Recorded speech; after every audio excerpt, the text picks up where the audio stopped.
Ang dilim. Pag umulan mamaya,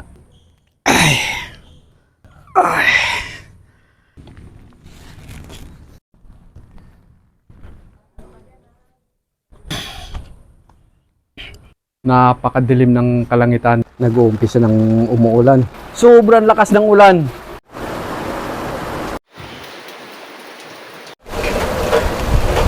Lakas. Labas mo na itong mga gamit. Naku po, sinasok na ng tubig. Ayan o, lumutang na sa tubig.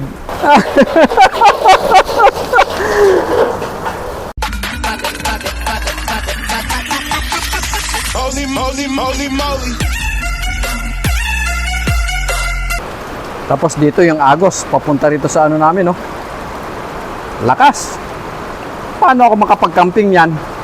Bago nyo panoorin yung aking vlog sa araw na ito, mag-subscribe muna kayo sa aking channel.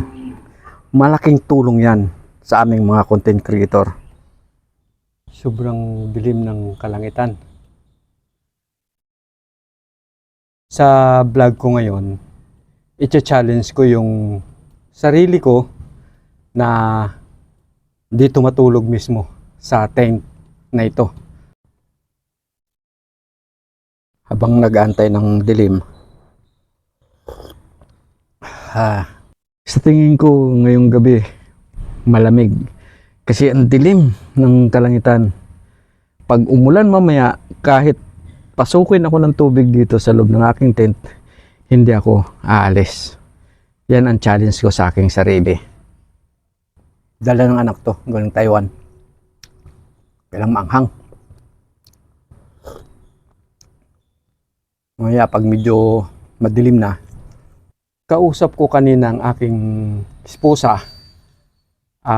Gusto niya rin samahan ako rito. Saging na saba, hinog. Yun ang hapunan ko ngayon.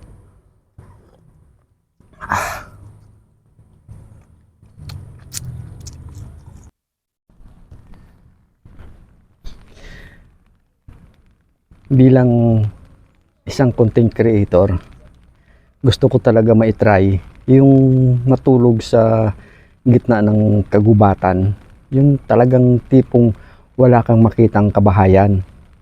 Kaya lang sa ngayon, hindi pa kaya, gawa nga nung kulang pa tayo sa budget, nag-uumpisa pa lang tayo. Pero darating din ako sa mga pagkakataon na yan.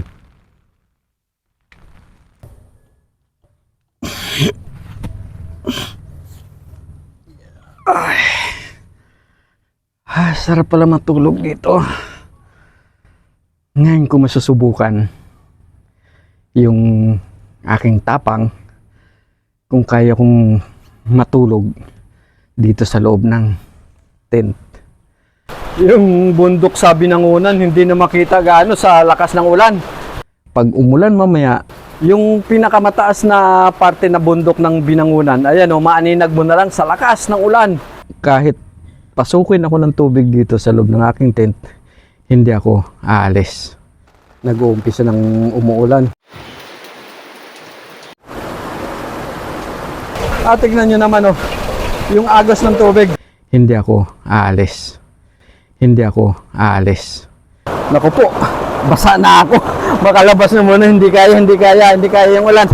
Kahit pasukin ako ng tubig dito sa loob ng aking tent, hindi ako aalis. Hindi kaya maibasa. Labas mo na itong mga gamit.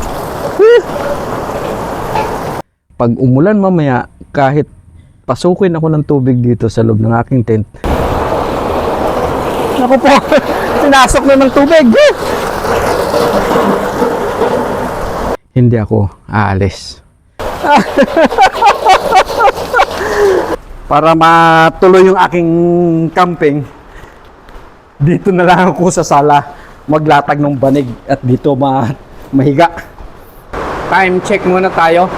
5:10 ng hapon, pero pag tinignan mo sa labas, napakadilim. Akala mo alas 7 na ng gabi. Dinig nyo ba yung lagaslas nung tubig ulan? Ang lakas! Ito yung sa likod bahay namin. Tignan nyo naman, bahang-baha na oh. Ayan oh, puro tubig. Tapos dito yung agos, papunta rito sa ano namin, no? Lakas. Paano ako makapag-camping yan? Ito pa yung aking kumuto na basa. Ah, hindi talaga kaya. Ayan, oh, basa, oh. Oh, basa. Hindi talaga kaya matulog sa labas.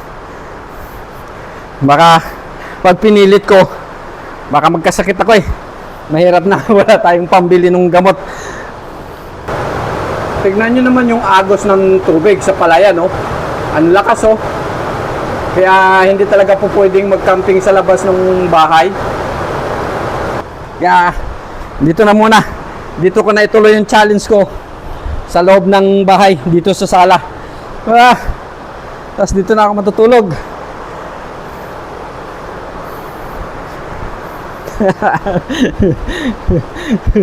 Biro mong challenge na yan. Sablay na sablay. Dito lahat ang agos ng tubig sa harapan ng bahay namin. Tingnan mo naman, oh. Nakalutang na yung aking tent. Buti na lang tinalian ko kaya hindi maanod-anod ng tubig. Pero baka sa katagalan baka masira eh. Wala daw bagyo, talagang ano lang siguro yan. Ulan na amihan. Makahiga mo na. Sos. Ang sarap sana sa labas. Kaso, grabe ang lakas ng ulan, oh. Sa lakas ng ulan kanina, nabasa ako sa loob ng tent.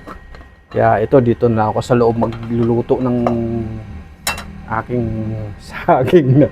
Maglalaga na ako ng saging ngayon. Hindi na dun sa tent. Nasira yung aking planong mag-camping. Habang inantay ko muna yung inilalaga kong saging, pahiga-higa muna rito. Siguro mga ilang minuto pa luto na yung nilaga kong saging at yun ang magiging pagkain ko ngayon. Paglakasan ko pa ng husto yung hangin, oh. Ayan, oh. Talagang umaano yung apoy, oh. Oh, ang lakas, oh. Yan ang kalan kong diuling na matagal ko nang ginagamit. Ayan, tignan mo, oh. Dinig nyo ba yung ingay ng hangin na binubuga ng blower? Tapos yung apoy, tignan nyo, ang lakas. At ang singaw ng tubig sa loob ng kaldero, ayan, ang lakas, oh. Diet para lumusog yung katawan.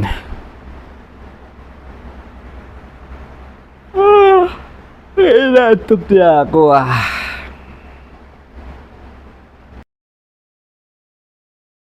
Ito ng saging ko.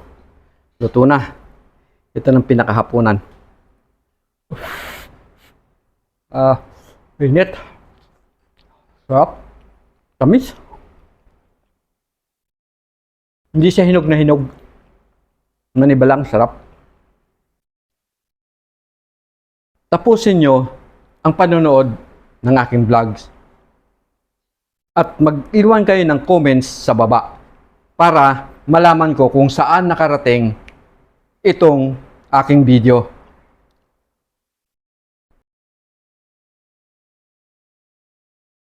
Mag-like at mag-share. Of course, mag-subscribe. Malaking tulong sa aming mga content creator. Bye-bye!